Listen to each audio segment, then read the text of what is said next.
Alright, have a request here. This will be technically a normal run, not a curse seed, or not a preordained curse seed at least. But this one comes from Calfruen, who gave a generous tip. Thank you, Calfruen. I definitely appreciate that. It'll help with my flood damage recently. That insurance basically is failing to fully cover, because that's what insurance does. They're literally the most useless service ever. And evil. But that's beside the point. Calfruen, I do appreciate that tip. Much love. But they had a request to do a Banished Fell plus Luna Coven run.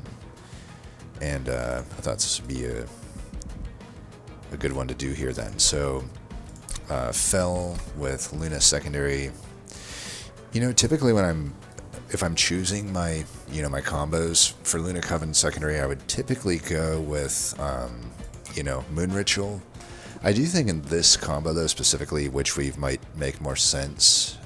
It probably doesn't matter that much. I would say just go with whatever you prefer, but as much as I'm not a huge fan of Witchweave, I think it's better in this combo because you do have a lack of actual spells that do damage in Banished, which obviously has some big anti-synergy with Luna Coven. But as a result, the way I look at it is I usually take Moon Ritual, so I have a guaranteed sort of entry into some conduit and also some control over my Moon phase. But the conduit doesn't do much good when the only banished card that really even does spell damage is Cleave, and Cleave doesn't even rely on conduit to deal its damage anyway, right? So the reason I think Witchweave is better here is because if I get conduit through some other means, it's usually something that's really high conduit, and with high conduit, Witchweave would be more beneficial to us just because we won't, let's say we never get a Cleave, we'll at least have something we can use some spell damage with. Plus it's technically better in Ring 1 anyway, which, you want to go Unchained Fell, usually, if you can help it, and any little help early helps, because early on, Unchained Fell is not really that good. And we'll keep it random for the Fireheart. And yeah, like I mentioned, there's some anti-synergy between these clans because there's such a lack of spell damage and Banished, plus they just don't really do a whole lot together, other than the one thing I will say is there is a lot of overstacking cards that exist between both these clans, maybe the most out of any clan combo, so that would be the main synergy I would actually say, is that if we want to overstack something, which usually with Fell you do, we will almost certainly be able to do that, most likely. So let's get into it here. Alright, really good starters. We got Firebrand, one of the best units in the game. We have Windblade, which if we can get Unchained Fell really helps because it just gives you extra shifts. And then Moon Pixie's obviously really good if this kind of... Technically we can put Firebrand, one Moon Pixie, and Fell already on a floor, but if we can get some overstacking, these Moon Pixies become even better. And then, like I said, now we actually have we already have a big source of conduit right in the opener, so that's pretty good. Bosses, Dominion. Dominion can be annoying in this combo if you don't hit on conduit plus armor. The frontliner can use Valor, even a great one like Firebrand, but that won't mean much against Dominion if we can't daze him. And then we got Fleshweaver with Spiked Mass. It's the easiest version of Fleshweaver, but it's still hard. It could make Unchained Fell a little more something that I would hesitate to pick if I didn't have such a strong start with the Firebrand. But if it was like Lunar Priestess, for example, then we might have to think about maybe not. Those would be the off cases where maybe you just don't go Unchained Fell if it's offered. Take something with a little bit more early game strength. And then we got the Slay variant of this, which is annoying, but whatever. That's unfortunate. So I think Fell is significantly worse with these paths.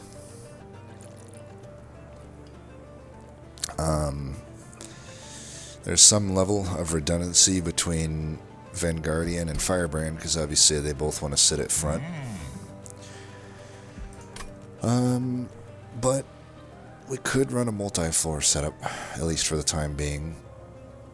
You know, Firebrand can do a lot on its own. I don't know which one to go here.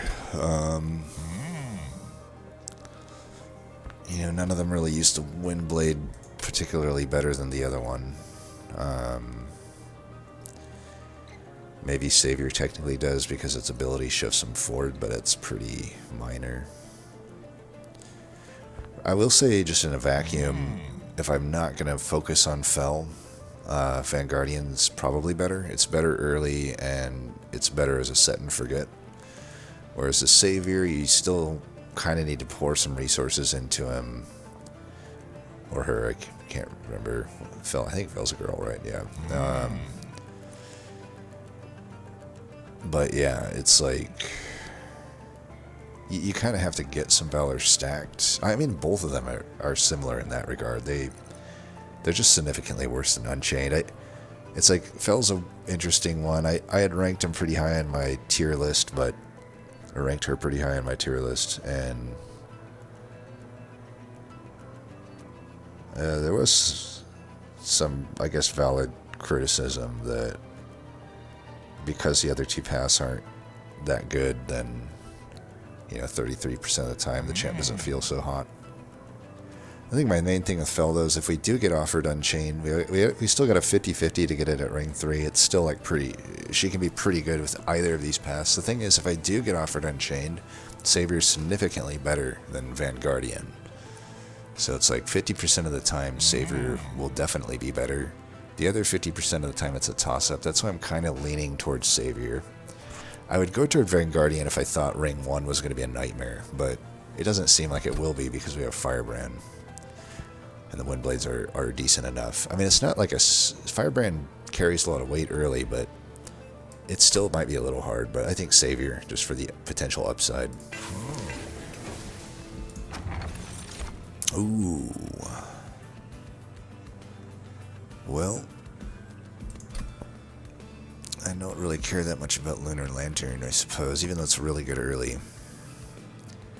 But I don't know which way we're going to go here.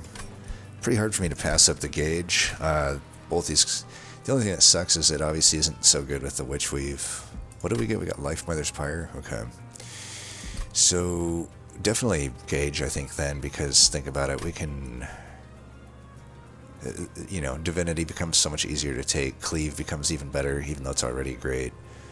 All of the high-cost spells that Luna has for damage. I mean, Luna just has a ton of high-cost spells. This is a very easy volatile Gauge, I think, even if it doesn't help me that much in Ring 1. So, yeah, we'll take that. Volatile Gauge is the best. -1's fine. We're going to put Firebrand at the bottom, just to gain that Valor, and then we'll go top with Fel. I'm going to wait, I think, for maybe 1 Spear Steward and 1 Moon Unit. I think we could do this here, though, so I don't have to redraw those cards. Alright, Witchweave was nice enough to come in at 0 here, although that does give me 1 less revenge. It's actually kind of a tough call, to be honest. I'm just going to spam this now on cooldown so that I can use it as many times as possible.